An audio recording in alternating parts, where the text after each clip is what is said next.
Hello. It is episode 6 in our podcast sessions, Mindset to Results. And today with us in studio is Hitul Thobhani.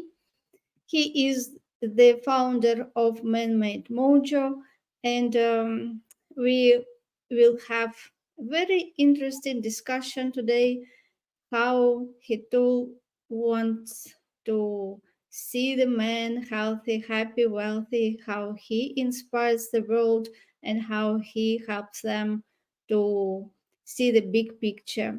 Hi, Hitul. Great Hi, to see you. yeah, likewise. Great to do this, and thank you for the opportunity to share and serve your audience. Great, Hitul. Would you like to tell us a little bit about yourself, your story, and why you do what you do? Thank you. I have been on my own journey for, say, 25 years, and the person you are seeing and meeting now is very different to the person I was back then over those years. Kind of self-doubt, self-criticism, low self-esteem. Actually, it's not even comfortable to say that.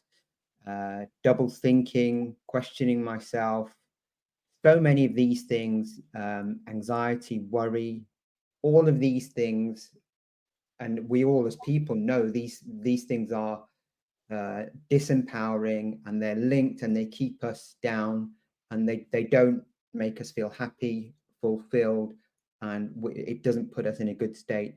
So I really found my own way, struggled, and I'm here to be the light for men who I can serve. Um, the brand is Man Made Mojo, and it's really all about helping men avoid the dark times and the dark thoughts that can come up in life.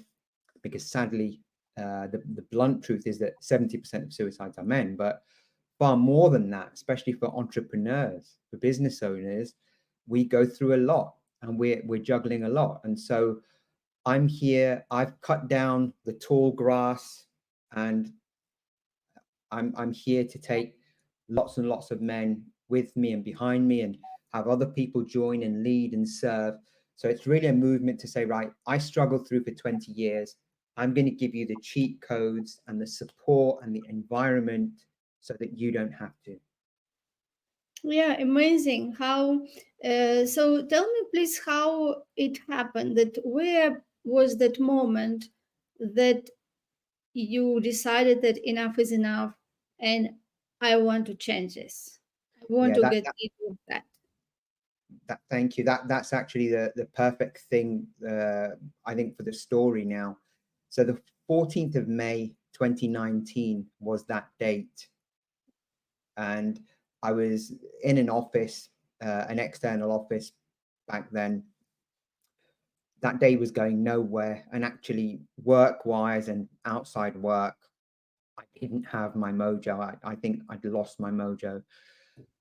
So I took myself off into a meeting room that afternoon, and I was on my own, except what was with me was my worst fears, my insecurities. Now, the thing nearest to and dearest to us as men is our ego. Obviously our wives and amazing partners as well. But so I was in there, and I decided if my life was going to change, then something had to change. More accurately, if my life was going to change, I was going to have to change. Because when we point the finger of blame, one points out, one points up at the Almighty or the God of the universe, three point at us. And I find that really apt. So I went into that room, and I asked myself the hardest question I think a man can ask himself. And that was, what do I need to change about myself? And even more painfully, is what don't I like about myself?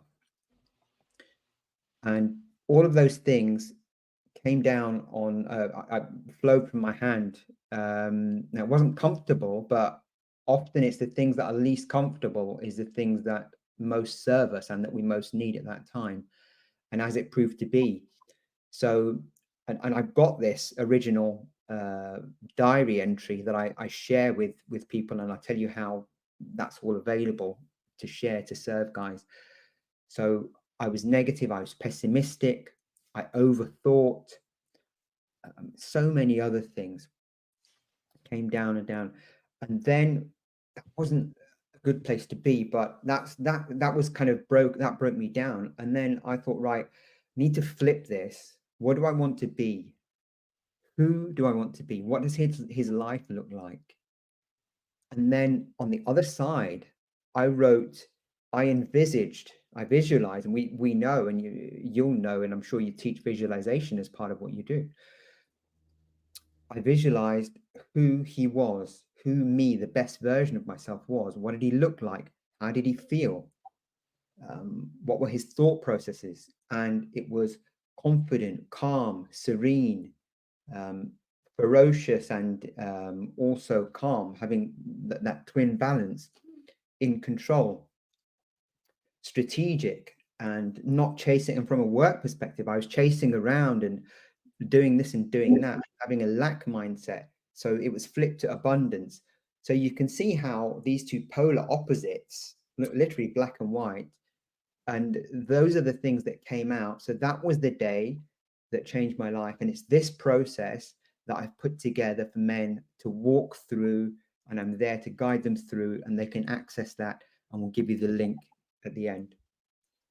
Yeah, amazing. So you literally started focusing on creating the new self-image of the man who you felt that you meant to be, and focusing on that person in your future, who is confident, who is in control, yes, who is strategic. And you created that image, and you focused, and you started seeing yourself as that person. So you shifted your focus from that current reality and who you was and what results you had, and decided that you are going to be that person who you created in your mind. Yeah, I think that's right. But I would say that it wasn't as clean as that. It wasn't, I think a lot of things that are important and significant in life, a lot of, game-changing periods and even events are very different when we look back on them. And this was kind of, I left that room like I'd had a 10-round boxing match with a heavyweight boxer. So it wasn't go in and come out, like the hero in a Hollywood movie with everything won. But certainly that was massive and significant. And I think that the seeds were sown, and I think we both understand now through how the mind works and how the subconscious works, is that that almost like laid the track for the train to go on going forward. Yeah, yeah. And what gave you that confidence? Because you said that initially you have that limiting beliefs, you had those self-doubts, and you didn't have confidence, your self-esteem was low. What helped you actually to gain that confidence through this process, like to see the bigger picture? Was it related to your desire? Did you have a big desire that inspired you and helped you to see that big picture? I think that was part of it, but I think we as people do more to get out of and stop pain. And it was more a case of that, really. So again, um, it hurt enough. And I think one of the things certainly us as guys do is denial and have our head in the sand. And this is linked to what I'd like to share about the I guess the male problem and the new masculine, and how that can flip into the new masculinity. And I think this is all part of kind of what the issue was. And but in answer to your question, I think it got bad enough, and I just realized that I smelt the coffee and said, look, the same things get the same results. I don't know I can't recall who it was, but doing the same things and expecting different results is the first sign of madness. So to flip that is only to, you can only realistically expect different results by being, doing, and having, being and doing, the have comes later, of course, being and doing and thinking and feeling differently. Yeah, thank you. So, when you decided to become that person, how did you change your habits, right? Like, how did you change? Because it is not what we know that it will exactly mean that we do that. We can know so much, but it doesn't mean that we go and do this, right? And many times the frustration comes from the gap when we know what we know and we know what we have to do, and we might even have the list of things which are urgent, but frustration comes from seeing that we don't do what we do, right? Because of this gap. And when you set that big image and when you decided to become a different person, how did you close that gap? What new you started doing to match your image with your real who you were at that time?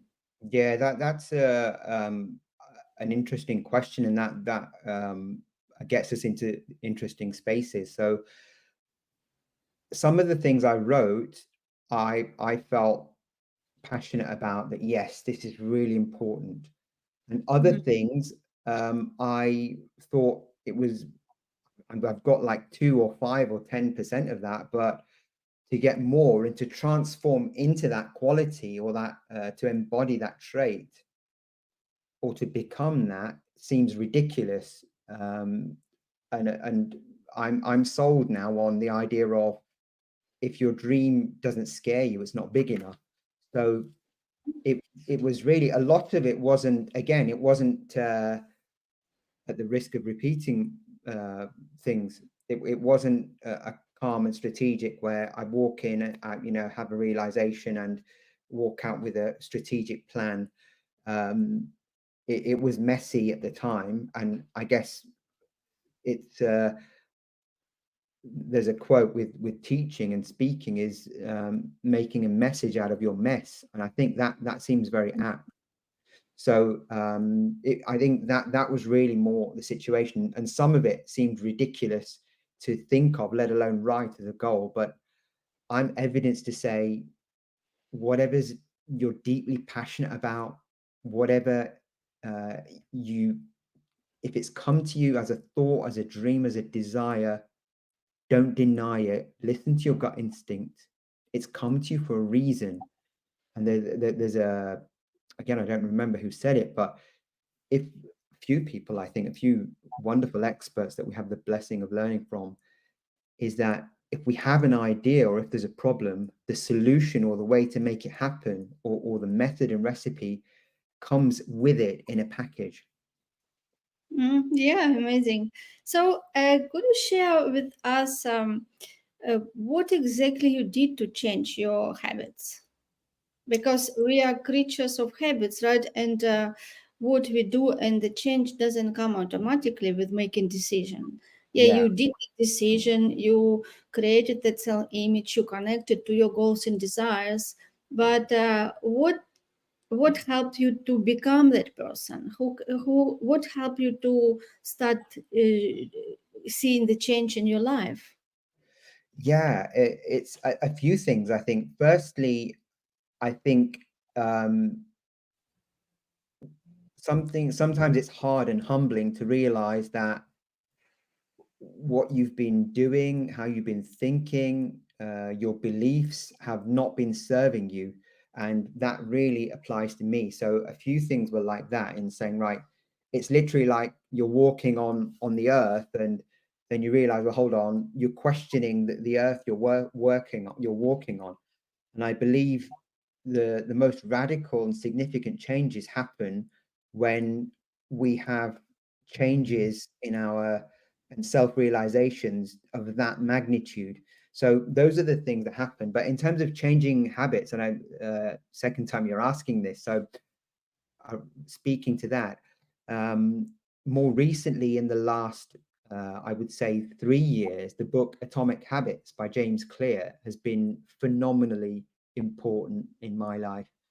Um, so that's something I urge and invite people to explore. It's a wonderful insight into how we work and how we can bring about changes in our lives. So that's been significant, Atomic Habits. And also another book that's been significant for me is T. Harv Eker, Secrets of a Millionaire Mind. Now, um, everyone is different, but I'm a believer that richness and wealth and abundance are broadly defined in the financial and non-financial, and I believe money's energy, and all of this is linked. And so in Secrets of a Millionaire Mind, T. Harv Eker refers to our blueprint and our conditioning, and he tells us that we operate as our computers and phones do. They and we operate on programming, but in our case as people, our programming that runs us was done roughly by the age of 7. Now let's think about that. Who can remember to the age back to the age of 7 or before? You may or may not, but you certainly did not have 7 years of consciously programming yourself from the age of rebirth, I would argue, to 7. So our parents or the people that brought us up and had most influenced us, they programmed us. They almost put us into a shape, put us into that oven, and we've come out and we're largely cooked and set.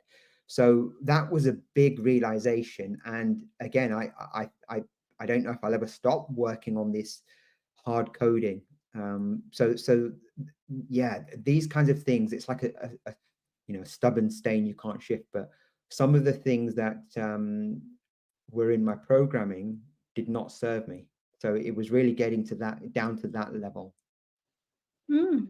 Yeah, great. So you did the deep work and at the level of your awareness, yes, and then you understood that you became aware of where you were programmed by other people who didn't even know about you, about your potential. People do the So best they can, right? Our parents love us in the main. We hope and pray, and but yeah, so everyone has good intentions. Sorry, you're saying.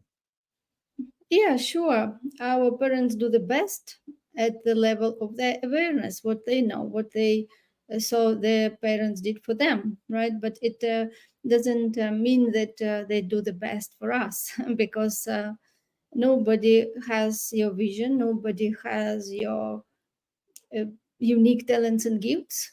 And it is only you who can find out what is your passion is and who you have to become to realize that And dream. children don't come with an instruction manual. Exactly, exactly.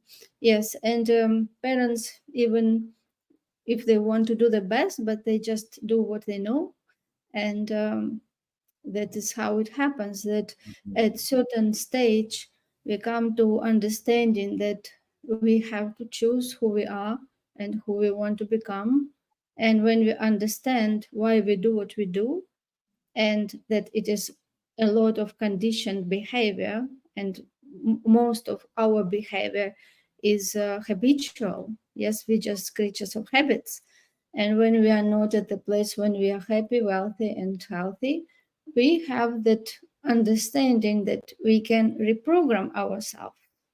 Yes, and this is when the personal development starts. And this is Absolutely. not what is taught in schools or even the most prestige universities.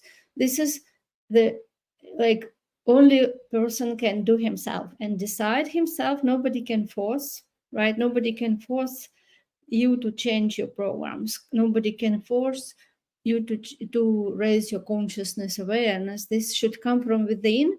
And as you told, in many cases, it comes when the person comes to the point that enough is enough, like like some place when it feels like a bottom that you cannot just go more lower. And when this understanding comes and the will come and the big desire, this is how things start changing.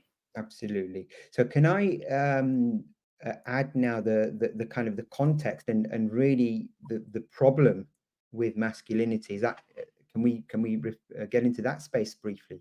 Yes, sure. Yeah, I think it will be very beneficial. And this is actually what I wanted to ask you.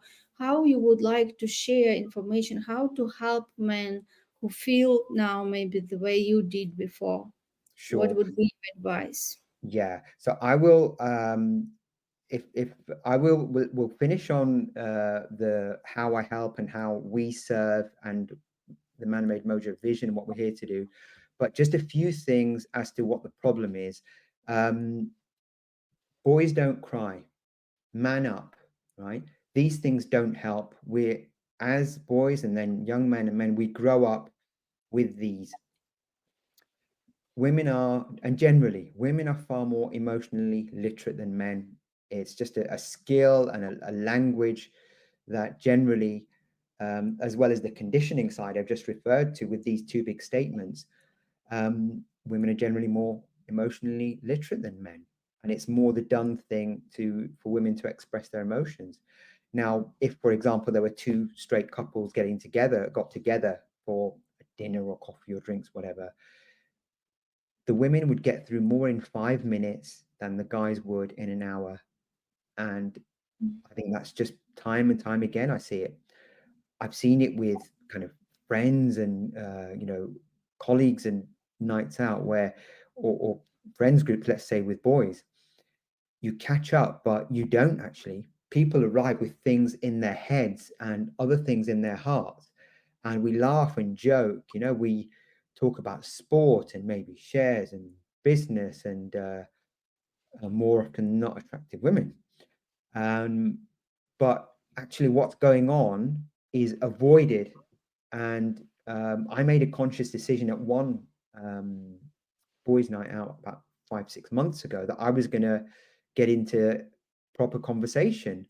And obviously, it turned the sort of high spirits into a little bit more serious, but people valued it and other people opened up. So I think these things mean that men don't talk. And just briefly, being a parent, being a husband or long-term partner, caring for parents, managing finances, managing career, health, all of these things take a toll.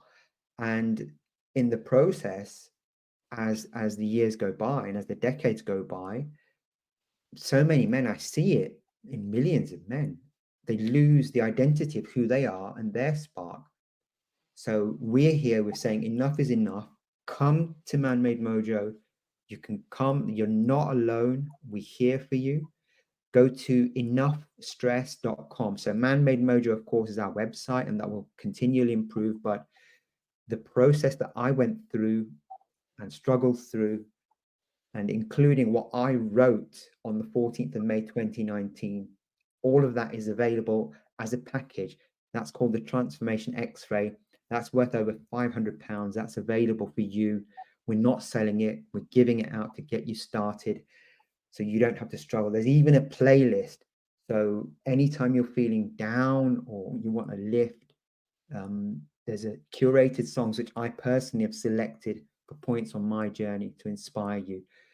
So go to that, enoughstress.com. You can get your transformation X-ray, get started, and then on from that, there are group programs, there'll be online portals and retreats and memberships, all of this good stuff. And as people join, we expect guys to get really passionate about it and say, right, I want to be involved. I want to be an ambassador or franchisee.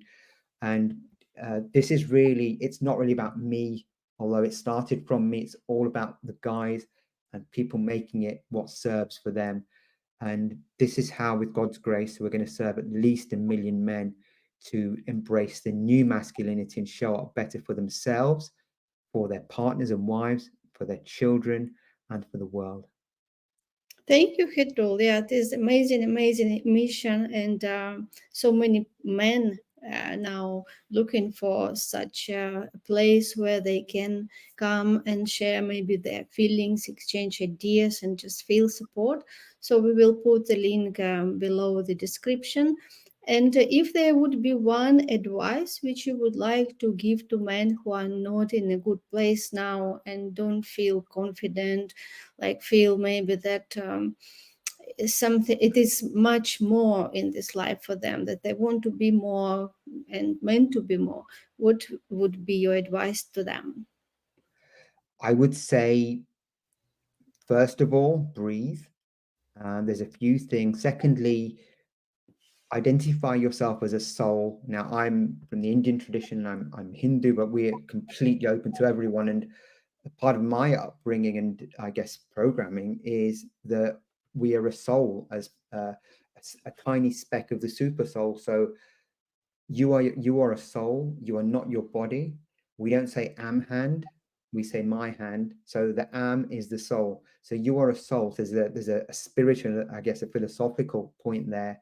And also, you don't grow when you're comfortable, and you don't grow when everything's going well. You learn and grow from your challenges. Diamonds are formed after intense pressure, and only then does the diamond emerge. So there's a few things, and this too shall pass. I had a cousin, kind of wise cousin, share that, and it seemed really apt. So whatever you're going through, in the way that a cloud comes over us and passes, um, with God's grace, whatever you're going through shall pass. But don't struggle alone. There's a few thoughts for you, so maybe hopefully they help, and one may particularly resonate with you. But take those, reflect on that, come back and listen through again. There might be bits in my story that resonate with you, but come into Man Made Mojo. We're here to serve you, and you then, when you grow and evolve, you'll be able to help other people. One of the best ways to help yourself and to change your state is to help other people. So you asked for one thing, I've given you a lot more than one, but I hope that's added value. Yes, yes, yes. Um, really appreciate, and this was a great conversation, and many men will have value from this, and we definitely will share the link so they can find you and find your materials and programs and become part of your journey. Thank you for being with us today, and wish you all the best. Thank you, Elena. Thank you for the opportunity. And just know that the men we reach and we serve, that come through you, you and your organization would have had a huge part in that. So I thank and honor you for that. You are welcome.